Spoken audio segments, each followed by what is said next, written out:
Let's talk about mountains. And not the ones that you see in the paintings coming out of the clouds, but the personal mountaintops that we each strive to reach in our lives. And maybe it's the dream job or opportunity, that business that we're building, that fulfilling relationship, or that life that just makes us feel alive. Yet we can see it so clearly in front of us, and climbing those mountains can get messy. And we trip, we stumble, and sometimes, let's be honest, we fall flat on our face. In the training world, there's a method called the ADDIE model for building content. And basically, it's a roadmap for success. You analyze, design, develop, implement, and the E stands for evaluate. And that last step is the secret ingredient. If we're not constantly evaluating, how do we know where we are on the mountain? I recently heard that life is about adjustments. But if we're not evaluating, how do we know which adjustments to make to keep moving forward? Many times we skip this step entirely, charging head first into a routine, whether it's a workout, relationship, or career, without ever asking, is this even the right mountain? Is this actually taking me to where I want to go? We're like zombies on treadmills, going nowhere fast. Imagine hiking blindly, never checking your compass, just following every little pathway that comes along. You're wandering, and that's how you get lost. And that's where we are when we ignore evaluation. We just keep doing things, scrolling mindlessly, saying yes to every request, holding on to toxic relationships simply because, hey, that's just what we do. But what if we stopped the mindless wandering and started being intentional with our climb? What if we made calculated adjustments? And what if we embraced evaluation as our driving force and took ownership of our ascent? Perhaps we could slow down to get ahead. Perhaps instead of always being busy, we became productive. Tony Robbins loves to say that success is progress. And when we're scaling the right mountain and we look up and we're getting closer and closer to the top, I bet that feels pretty darn good. So take a moment. Pull out your metaphorical compass, whether it's your phone, your journal, that inner voice, and ask yourself, what habits are my climbing ropes pulling me to the top? And double down on those. And which ones are those crevices that threaten to swallow me up? And maybe it's time to cut those off. And where do I need to learn new climbing skills? Whether through YouTube tutorials, maybe a inspiring podcast, maybe even a mentor. The right knowledge at the right time is power. And insanity, as Albert Einstein has said, is doing the same thing over and over and over again and expecting different results. So let's take back control of our sanity. Let's lean in to the evaluation revolution and climb with purpose. Let's be intentional. Because when we evaluate, we adapt and evolve, the view from the top will not only be breathtaking, it will change who we are. So that we can not only climb this mountain, but we'll be ready to climb the next mountain and the next one after that. Now, if you've listened to me at all, you know that I like going on a morning run. And this morning, as I was hitting my last rest point, I thought about this episode and realized, look, it's not just about climbing and looking up at the mountaintop. It's also about evaluating where you are right now. And there's a tool in therapy and coaching to help you become instantly present and self-aware. So you simply just look at your hands for a moment. Well, let's do that now. Look at your hands And that turns off your self-talk about where you're headed. And it allows you to focus on where you are. And then look around and realize how far you've already come. Take in everything that you've already built to get this far up the mountain that you're already on. Look at the entire landscape that you've already experienced and be proud of what you've accomplished. See, when you do this, that shot of dopamine that you receive will empower you. It will help strengthen you for the rest of your climb. So don't forget to look at your hands every once in a while. Look, you've only just begun, and you're not alone on this mountain. So share your journey with those around you, because we're all in this together, supporting one another as we continue to climb. And remember, you have the power to shape your destiny. So go out there and make it happen.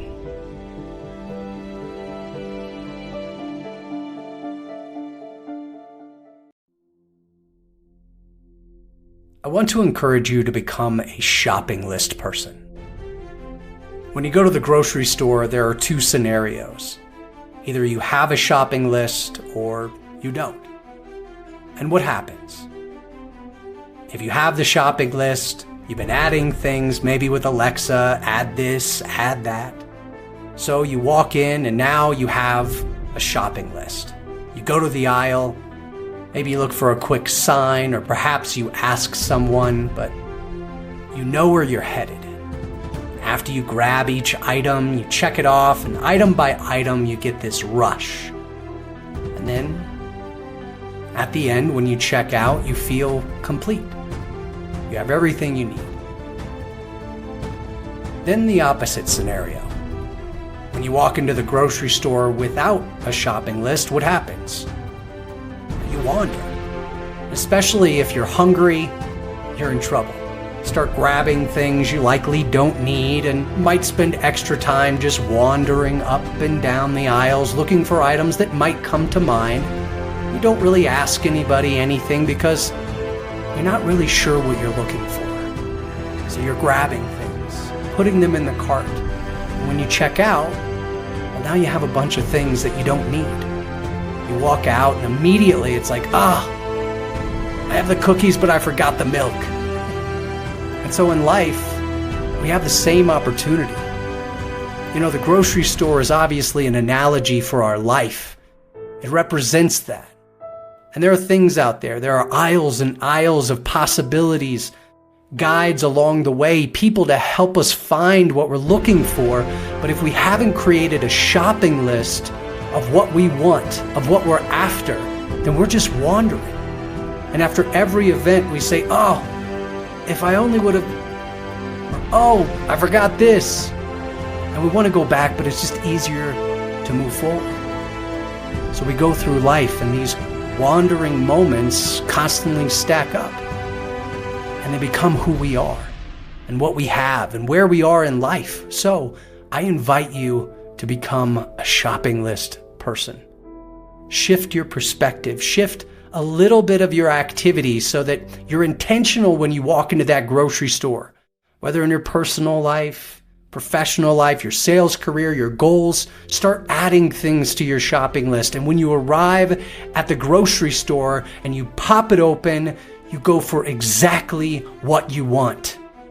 And maybe you get some guidance along the way, but when you check out, you feel complete.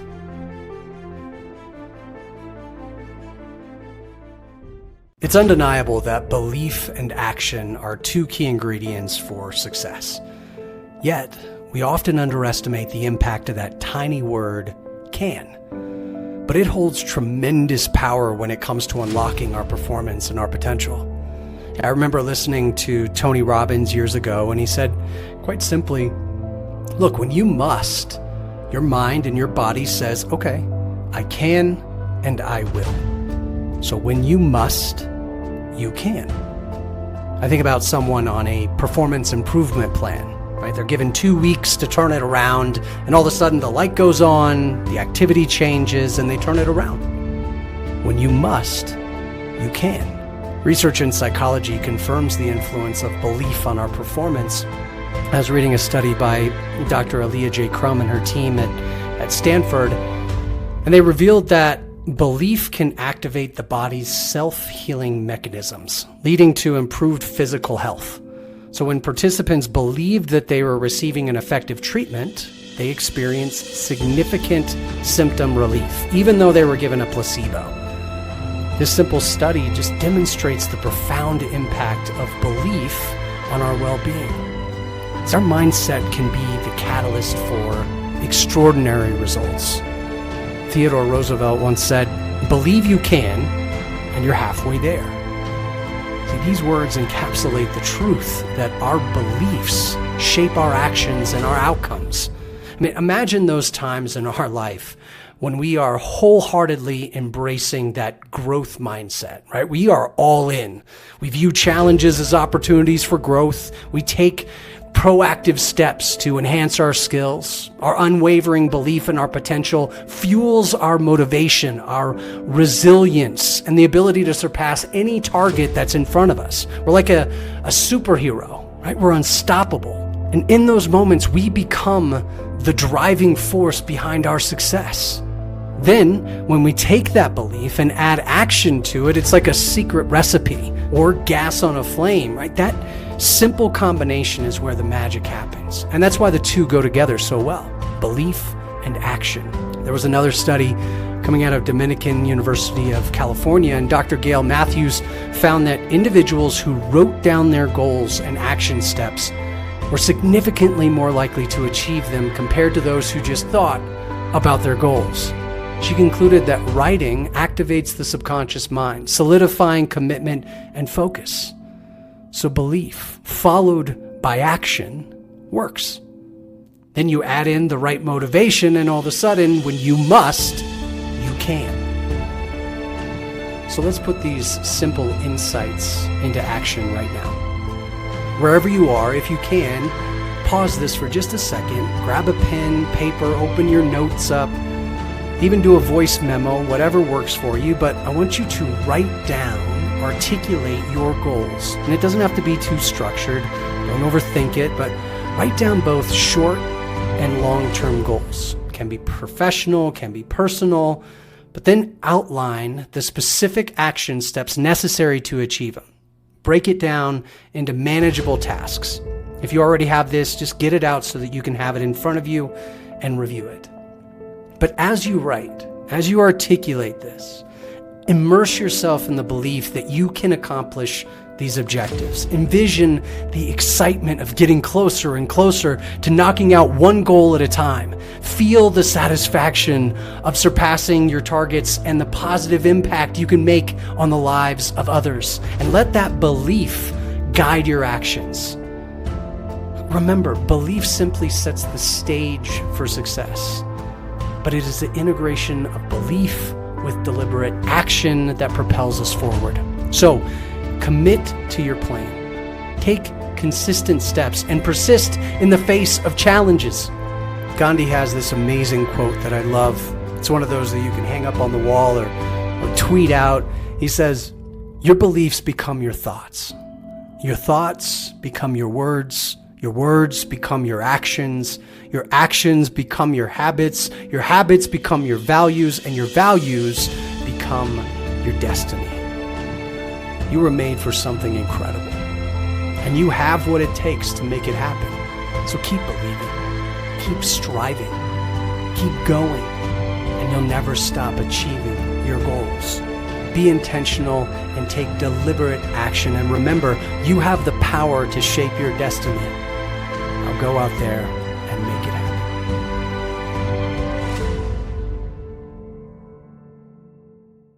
When I was in college, I read this book called Just Enough Light for the Step I'm On. And to this day, it continues to remind me that when things get too big, when things get too dark, or, I don't see the path forward, all I have to do is just turn on my headlights and focus on what's right in front of me. Right? Follow that white dotted line and stay the course. I remember driving regularly about an hour to go see my girlfriend in college, and often it was snowing heavily. and I had a 85 Camaro, and it was a disaster. When I couldn't see anything, right? The snow was just overwhelming. You get that feeling, right? Should I stop? Should I just pull over, do nothing? Maybe just wait for the storm to pass? Or, I can look at my guidelines, my dotted line, right? The yellow line, and just take it easy, but keep moving forward. And that's a choice. And that's what I did. Yeah, okay, there was that one time that I spun out because it was rear wheel drive and it's Colorado, and who does that? But no matter what, I made it. Every single time I made it to my destination. My dad, colonel in the Air Force, retired chaplain, he used to give me this golden gem. He would ask, how do you eat an elephant? And now my son asks me that every once in a while when I get overwhelmed. He's like, hey, right? How do you eat an elephant, Dad? Look, the answer is so easy to remember, but it's not so simple to apply when you're in the dark. Right? You're looking at this mammoth goal in front of you that one bite at a time, it's hard to apply. But I think that's why this little reminder that you're listening to has showed up in front of you today. You have to remember to look for the light just in front of you. Don't try to see everything. Just focus on the headlights, right? Sometimes you'll need the brights, right? Sometimes you might just handle that light that you have, but you have to choose to move. And sometimes we forget that we have control of that. And you can use the guidelines to keep you on track. 1 mile marker, 1 bite is all that matters. And when you think about it, it's important to map out the journey so that when you're in the trenches, when you're on that road, when the storm is hitting, the GPS is already set. You're just executing. I'm big on preparing, right? And you can never plan too much, prepare too much, but it gives you that confidence that you're just moving one step at a time. You already have the plan in place. And it doesn't have to be perfect, right? You don't have to get stuck in the squat, as Zig Ziglar used to say. But you're headed in the right direction. And then it's just up to you to keep moving forward, keep going. And you can't let that darkness overwhelm you. So what can we control, right? Napoleon Hill, one of my favorites, Think and Grow Rich, you probably have heard of, says you can either control your mind or it controls you. So make a checklist of what you can control in the storm in front of you. Take a sheet of paper, just write it all down. What can I control in this storm? Then focus on the actions that you can take to make progress and chip away at it. Progress breeds confidence. Confidence will then help you weather the storm. Even Tony Robbins says, look, success is progress. Progress equals success. So just keep moving. And when we think about what we can control, you're the one who has to turn on the headlights. You're in control of how fast you move, how big of a bite you take, how much light you give, what you focus your attention on. So light the way. Focus on controlling what's right inside of you, because that's all you can control, right? What's inside, what you actually do. And soon you'll feel complete.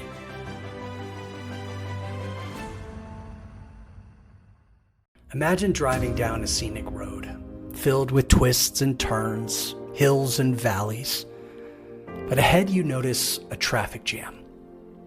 Now this could potentially be a symbol of the obstacles and hurdles that life often presents us with. But today, you're not ready to settle for the ordinary. So you make a conscious choice. You veer off to the right, exploring an alternate path. No big deal. You've done it before.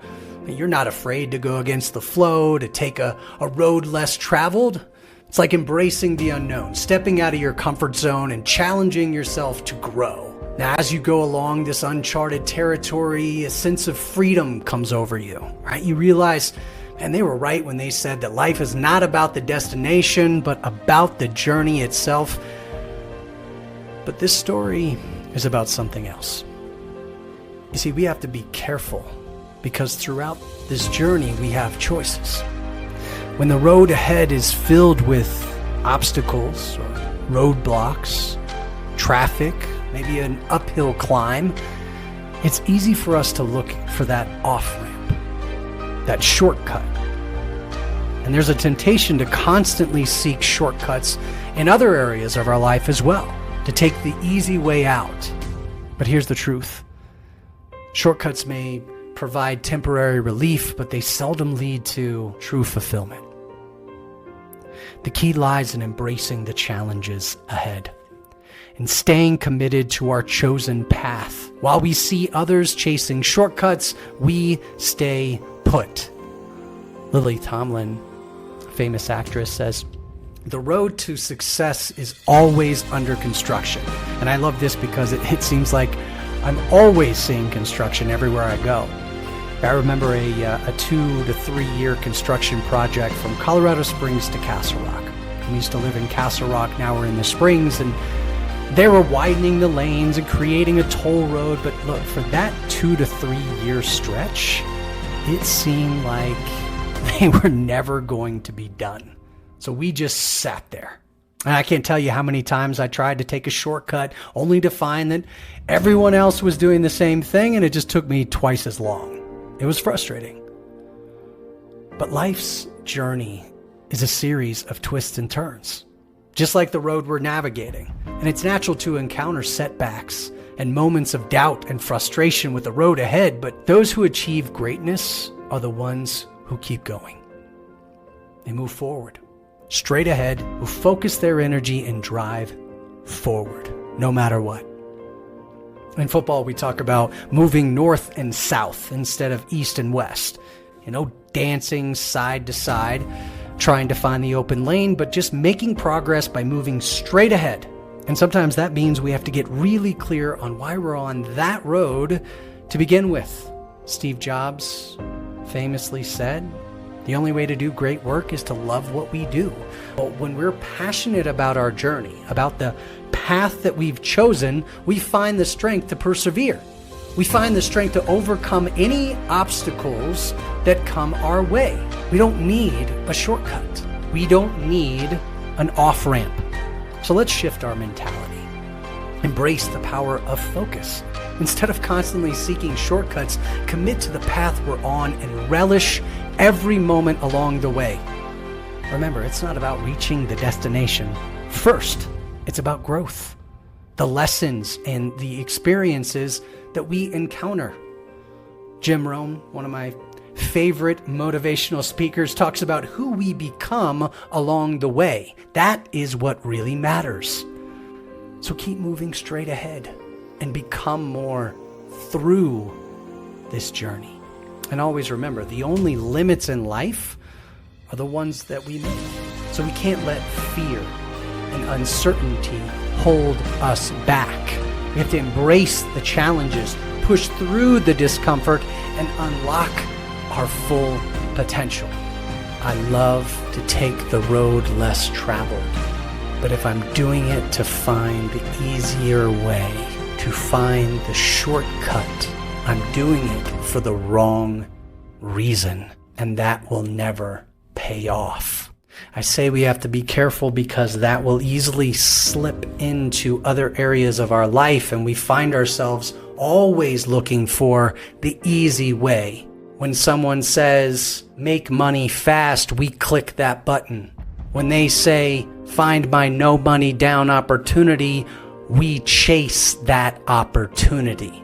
And if we're not careful, we lose track of the path we were on, the path that leads to true fulfillment, to real happiness, and the life we were meant to live in the first place. So don't be distracted by the shortcuts and the off-ramps. Pursue what's right in front of you and push through to become who you were meant to be. Stay inspired, stay focused, and continue to strive for greatness. You have the power to shape your destiny, so go out there and make it happen.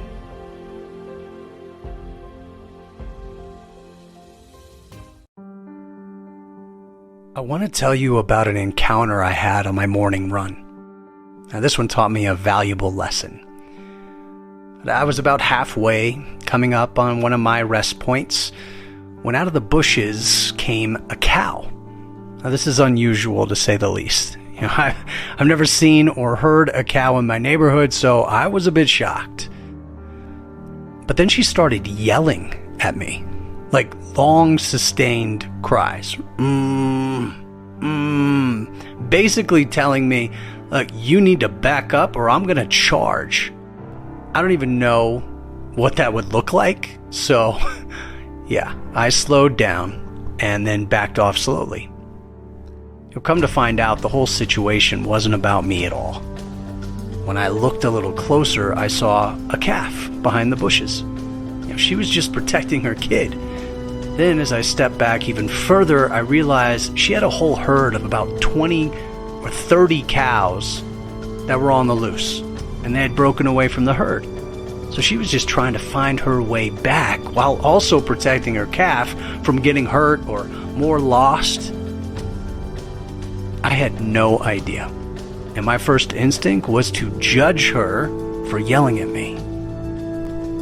And many times we judge people's behavior based on what we hear in the moment or what we see right in front of us. We don't necessarily look around for context. I know I don't. We don't look behind the bushes or step back to gain perspective to understand what's really going on. We just judge that cow for its aggressive behavior. But it wasn't aggression. It was protection. It was fear. And after a few moments, I saw her lead her calf back to her family, and they reunited and laid down together. See, I was just in her path. She didn't know how to handle me, so she responded. I mean, for all I know, she could have been asking me for directions, right? Like, how can I get back to my herd? I'm freaking out. I'm lost. Have you seen my family? But what I heard was, well, you better step back or I'm coming for you. And Meryl Streep, who I love, has an excellent quote here. She says, "The great gift of human beings is that we have the power of empathy. We can all sense a mysterious connection to each other. And even though this was an encounter with a cow, it was like we were connected in some way. And once I stepped back, I felt for her. Like I wanted the best for her entire family out there. So what can I learn here? I need to take a beat. Instead of rushing to judgment or defensiveness, I need to look. I need to look for the full story. And oftentimes it's not about me, right? Even though most of the time that's all I see, I may be a small detour, a roadblock when someone's trying to find their way home, right? Their world, their worries are so much bigger than that little interaction in that moment. And if I can understand, or at least admit that I don't fully understand what they're going through, then I can acknowledge that, look, they're doing the best that they can in that moment. And if I can give people the benefit of the doubt, and I can approach the situation with compassion, with empathy, right? I may not be able to help all the time. I may not be able to take them home, but at least I can remove myself as another roadblock on their journey. And in doing so, I just hope that I've earned the right to be treated the same way. Look, when I don't show up as my best, when I'm caught up in my fears or, not being completely understood, I just hope that others will show me the same grace and help me back to where I belong, safely, without judgment. Look, this cow was a simple metaphor for how we see people along our journey. And I just hope that I lead with understanding, that I can remove roadblocks and be the compass for others trying to find their way. Look, we all have the power to shape our destiny. So let's go out there and make it happen.